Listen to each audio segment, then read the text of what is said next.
चलिए आज हम लोग बात करने वाले हैं तृतीय पीढ़ी के बारे में, ठीक है। तो इससे पिछले वीडियो में हमने देखा था फर्स्ट जनरेशन, सेकेंड जनरेशन। आज हम लोग बात करेंगे थर्ड जनरेशन के बारे में। तो यहाँ पे आपका क्वेश्चन क्या है? तृतीय पीढ़ी। क्या है यहाँ पे? तृतीय पीढ़ी। और यहाँ पे कहा जा रहा है कि इस पीढ़ी की शुरुआत, किस पीढ़ी की शुरुआत? यहाँ पे तृतीय पीढ़ी की शुरुआत जो हुई थी 1964 में हुई थी। तृतीय पीढ़ी की शुरुआत कब से हुई थी? 1964 से हो गई थी, जो कि 1964 से लेके, कहाँ से लेके? 1964 से 1973 तक चला था। तो तृतीय पीढ़ी की शुरुआत जो हुई थी कब हुई थी? 1964 में हुई थी। और तृतीय पीढ़ी कब से कब तक चला था? 1964 से लेके 1973 तक चला था, ठीक है ना। तो पहला पॉइंट कंप्लीट हो गया कि तृतीय पीढ़ी 1964 में कंप्लीट हुई थी और 1964 से लेके 1973 तक ये चली थी, ठीक ना। तो यहाँ पे अब कहती है कि तृतीय पीढ़ी के कंप्यूटर का वजन, यहाँ पे क्या कह रहा है कि तृतीय पीढ़ी के कंप्यूटर का वजन क्या होता था? बहुत ही कम था। क्योंकि हम लोग देखे थे, फिगर भी देखे थे फर्स्ट जनरेशन, सेकेंड जनरेशन में, कि कंप्यूटर जो थी ना वो क्या थी? बहुत बड़ी आकार की थी। तो साइज बड़ा होने के चलते उसकी वजन भी ज्यादा थी। और इसमें आप देख रहे हैं कि तृतीय पीढ़ी की जो कंप्यूटर है थर्ड जनरेशन का, आप खुद से देख रहे हैं यहाँ पे कि साइज में छोटा है। जब साइज में छोटा है तो किसकी जो होते वजन भी क्या होगी? बहुत कम होगी, ठीक ना।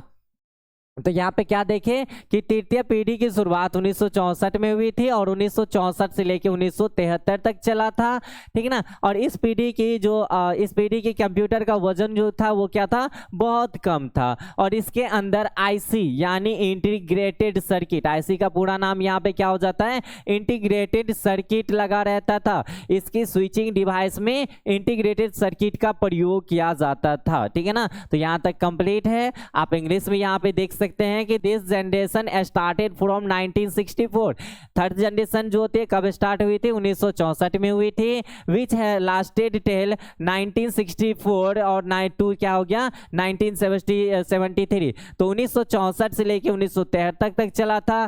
द थर्ड जनरेशन, क्या बोला? The third generation computer had very little weight, इसकी कम क्या थी? बहुत कम थी। एंड आईसी, इसके अंदर जो था integrated circuit was used in it.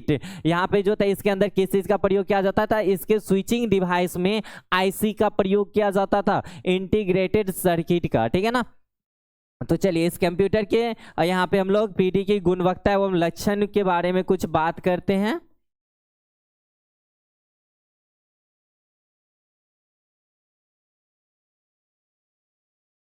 चलिए तो यहाँ पे हम लोग पहला जो इसका गुण है वो देख रहे हैं। यहाँ पे क्या कह रहा है कि बहुत ही छोटे आकार का होना।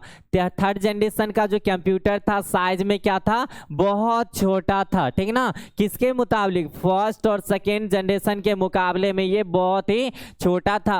और सेकेंड पॉइंट आपका क्या था? बहुत कम खर्चीले में तैयार हो जाना। जब इसकी साइज छोटी थी तो ये कम खर्च में भी ये क्या होता था? कंप्लीट हो जाता था। और बहुत ही कम बिजली का खपत होता था, ठीक ना। और इस कंप्यूटर में, थर्ड जनरेशन कंप्यूटर में फर्स्ट जनरेशन और सेकेंड जनरेशन के मुकाबले क्या होती थी? बहुत ज्यादा कम खर्च भी होती थी और बिजली की भी खपत बहुत कम की जाती थी इसमें, ठीक ना। तो चलिए नेक्स्ट पॉइंट आगे हम लोग और देखते हैं इसमें।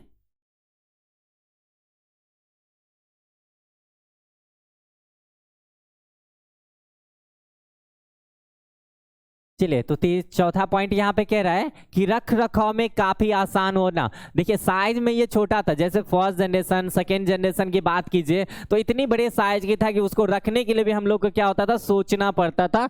लेकिन ये थर्ड जनरेशन का कंप्यूटर इतना छोटा बनाएगा कि रखने में कहीं पे भी आसानी से हम रख सकते थे, ठीक है। और चौथा, पांचवा पॉइंट यहाँ पे कहता है स्पीड के मुकाबले में प्रथम पीढ़ी और द्वितीय पीढ़ी, किसके? प्रथम पीढ़ी और द्वितीय पीढ़ी से काफी तेज था, ठीक ना।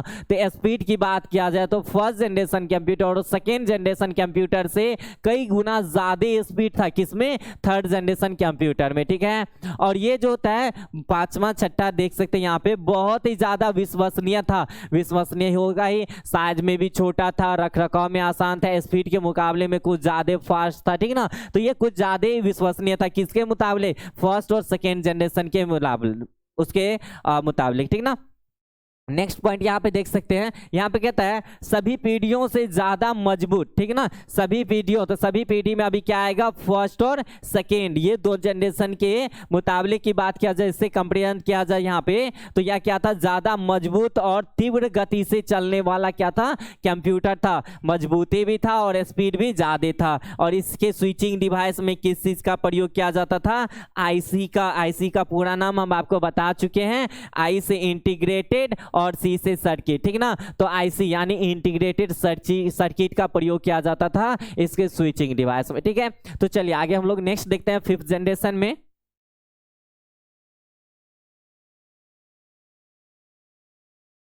चलिए थर्ड था, तो ये फोर्थ जनरेशन आएगा इसमें।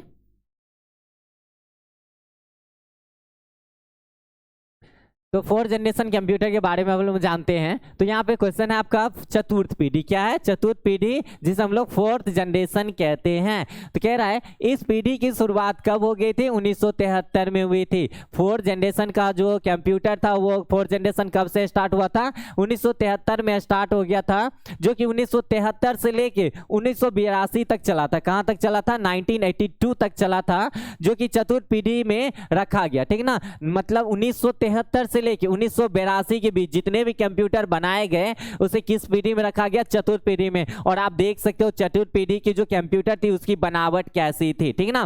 तो इस टाइप की जो कंप्यूटर थी, जो मॉडल आप यहाँ पे देख रहे जिस तरह का बनावट, इसे चतुर्थ पीढ़ी में ये आकार दिया गया था, ठीक है ना। इस तरह का कंप्यूटर कब बनाया गया था, फोर्थ जनरेशन में बनाया गया, ठीक है।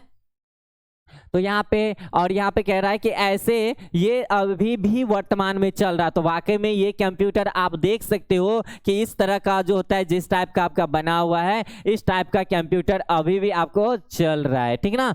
तो इंग्लिश में आपको यहाँ पे दिया हुआ है, तो आप यहाँ से देख लीजिएगा। दिस जनरेशन स्टार्टेड फ्रॉम 1973, कब स्टार्ट हुई थी, 1973 में हुए थे, और लास्ट टिल यहाँ पे क्या है, 1982 तक चला था, which has been keeped in fourth generation, ठीक ना। फोर्थ जनरेशन, ये कौन से जनरेशन का कंप्यूटर है, फोर्थ, इसके अंदर जितने भी कंप्यूटर बनाए गए वो फोर्थ जनरेशन में आते हैं। सच दैट इट इज यहाँ पे स्टिल करेंटली रनिंग, ये वर्तमान में अभी भी क्या हो रहा है, चल रहा है, ठीक ना।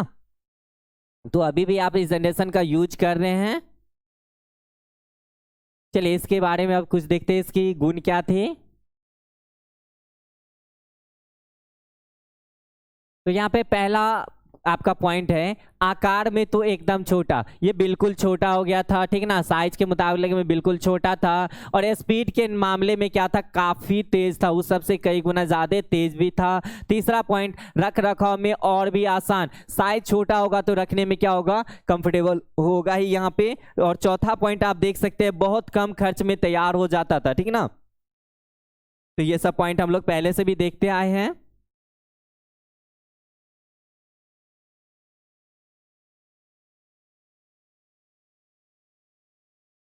चलिए तो नेक्स्ट पॉइंट यहाँ पे आपका कहा जा रहा है, बहुत ही ज्यादा विश्वसनीय भी था और टिकाऊ भी था। नेक्स्ट पॉइंट आप देखते हैं, बहुत ही ज्यादा क्या था, स्टोरेज की क्षमता, इस फोर्थ जनरेशन कंप्यूटर में जो स्टोरेज की क्षमता थी ना, कुछ ज्यादा ही थी, ठीक है ना। इसमें आप जितनी डाटा को चाहे उतनी डाटा को स्टोर करके रख सकते थे और आवश्यकता पड़ने पर ओपन करके देख सकते थे, ठीक है ना। अधिक से अधिक डाटा को इसमें स्टोर किया जा सकता है। नेक्स्ट पॉइंट यहाँ पे कहता है, बहुत ही कम बिजली की खपत भी करता था ये। और नेक्स्ट पॉइंट आप देख सकते हैं कि माइक्रो प्रोसेसर का प्रयोग, ठीक ना। तो इस कंप्यूटर में किस चीज का प्रयोग किया जाता था, माइक्रो कंप्यूटर का प्रयोग किया जाता था। किस चीज में, तो कंप्यूटर के स्विचिंग डिवाइस में। फोर्थ जनरेशन कंप्यूटर के स्विचिंग डिवाइस की बात किया जाए तो माइक्रो प्रोसेसर का इस्तेमाल किया जाता था, इसमें यूज किया जाता था, ठीक ना।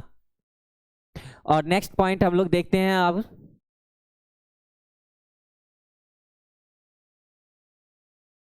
चलिए ये लास्ट जनरेशन है।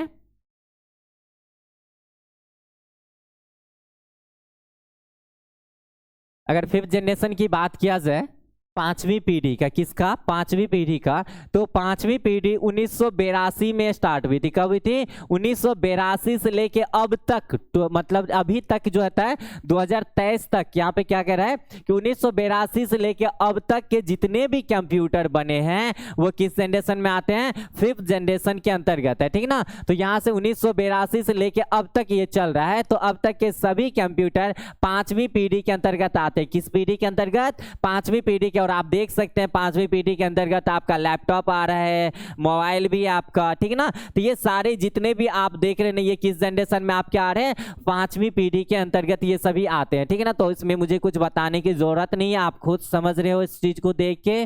तो चलिए आगे हम लोग बात करते हैं। अगर साइज की बात किया जाए तो साइज में बिल्कुल क्या था, छोटा था, और स्पीड के मुकाबले कुछ ज्यादा ही क्या था, फास्ट भी था, शक्तिशाली था, फास्ट भी था ये। और तो यहाँ पे क्या रहा, उच्च तकनीक वाले होते हैं, ठीक है ना। तो 5वीं पीढ़ी के कंप्यूटर जितने भी होते हैं वो क्या होते हैं, उच्च तकनीक वाले कंप्यूटर होते हैं।